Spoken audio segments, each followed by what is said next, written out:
and that includes in college football. That is also a 12 o'clock start on a Saturday afternoon between SMU and Wake Forest in an ACC tilt.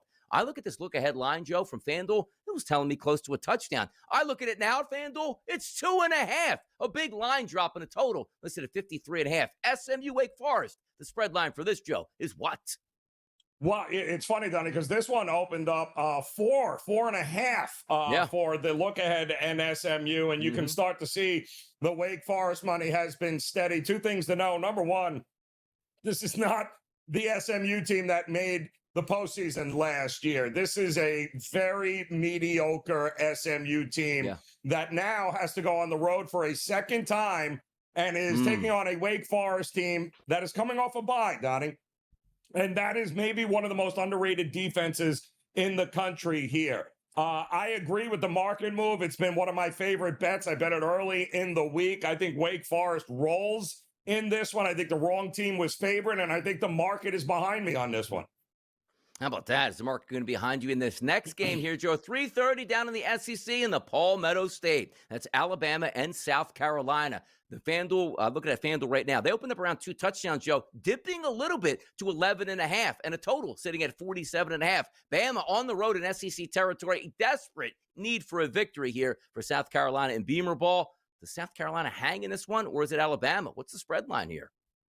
Talked to one of my friends in the risk room yesterday, and he said it has been all sharp money on South Carolina this week. It's been all, which explains the move from 2 touchdowns now down to 12.5. They are expecting public money to come back in here before kickoff for Alabama. It usually does, but there is a clear pros versus Joes in this one. The pros don't think Alabama. And when you think about it, right, look at who Alabama's just had to play here. I mean, we're talking about emotional wins. They had to go to Vanderbilt, Georgia, Missouri, Tennessee, no bye week here. And now all of a sudden, now they got to go on the road to South Carolina here. I think the pros are thinking maybe a little bit of a letdown. Sure, they should win, Donnie. But sure, they should have beat Florida State at Doak Campbell, too, the first game of the year, and that didn't work out. So doesn't shock me that we're getting this line movement right now.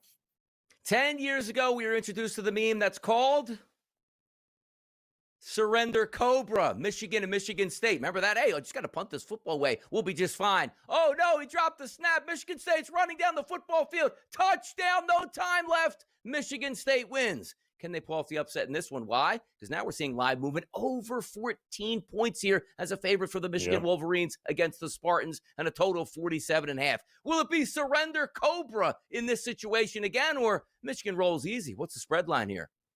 Yeah, Michigan State is awful. I mean, absolutely awful. But it's another one of these big brother, little brother rivalry, right? Bragging rights for the state of Michigan. Now, usually in these kinds of games, Donnie, we expect, at least I usually like to look at the underdog here because they have a little something more to prove. But the market is not seeing it that way. I mean, they opened this thing up, and it makes all the sense in the world because Michigan State can't stop anybody. They've allowed at least 38 points in each of their last 3 games. They're averaging their defense, giving up almost 40 points in Big Ten games. Michigan is not playing around here. They have little room for error, which makes sense as to why it is that we are getting the kind of money. And I think this is going to continue to go higher. So if you like Michigan, get it sooner rather than later. Let's get back to the gridiron on Saturday afternoon in the SEC. The SEC has been tremendous this year, Joe. Missouri and Vanderbilt. Vandy as a favorite over Missouri with a total of 53.5. Vandy now a top 10 football program expected to win these type of games. Heck, Vandy just beat LSU last week. Can they beat another top 20 team at home in Nashville? Yeah, it's kind of crazy, right? I mean, 2 top 25 teams in the SEC battling 6-1, Donnie. 2.5 is an interesting line. This feels to me like a game where whoever is going to have the ball last is going to have an opportunity to walk off a winner here. I love what I've seen from Mizzou. They're a very well-coached team. Clark Lee has done an amazing job at Vanderbilt. So which one of these teams can come out on top? I think it is a true coin flip game. But if I had to choose, I might be looking to back the home team here and lay the 2.5. I think Vandy, they got it going right now. Hard to believe, Donnie, but Vanderbilt is the favorite in this spot to win. It's kind of crazy. Let's go, Diego. Unreal. Keep rolling. Get Vandy in the football playoff. Oh, my goodness. You're paying kids now, and Vandy's good? Imagine that. Ole Miss and Oklahoma. Mateer back on his home soil. 5.5-point favorite over Ole Miss. Still seems weird to say this is an SEC tussle, but man, I love the SEC. Ole Miss on the road at OU. What happens here? Well, the problem is, you have a Ole Miss team that they live or die by being able to make big plays offensively, Donnie, right? Yeah. That's not what that defense of OU is going to allow you to do. So can they grind out a win? I have my doubts because that's what Brent Venables and OU are going to force you to do. It's not like they have the best offense, Ole Miss, on the field, but that defense of OU is heads and tails above anything that they've seen so far. Let's get to this next one here. Skip down a little bit. UCLA and Indiana. Curt Cignetti's like, you know what? We're playing a 3-0 football team right now, and that's the way it feels. UCLA regenerated after firing their head coach, a total of 53.5. Indiana favored by 25.5. If they can stomp you out, they will. With this new look UCLA team, which I'm not so sure they're 6-1 at this point, but certainly we could play that out. And Indiana's 3-4. How about that? A 3-4 team, number 2 in the country, Joe. What gives? One of the best 3-4 teams you'll ever see play, Donnie, college football. This number is big, but I'll tell you this, Cignetti is a guy that over the years, laying this kind of numbers, he has had no problem covering here because he doesn't take his foot off the gas. So puncher's chance. That's what I'll give UCLA in here to stay within this number. By the way, I was annoyed with Indiana last year. I think I'm buying into Indiana. Like, I like what Cignetti stands for. Like, I'm going to tell you like it is. I'm going to blow you out on the football field. Then I'm going to tell you about blowing it out. And if you don't know about me blowing you out, go ahead and Google me and watch me blow out my next opponent here.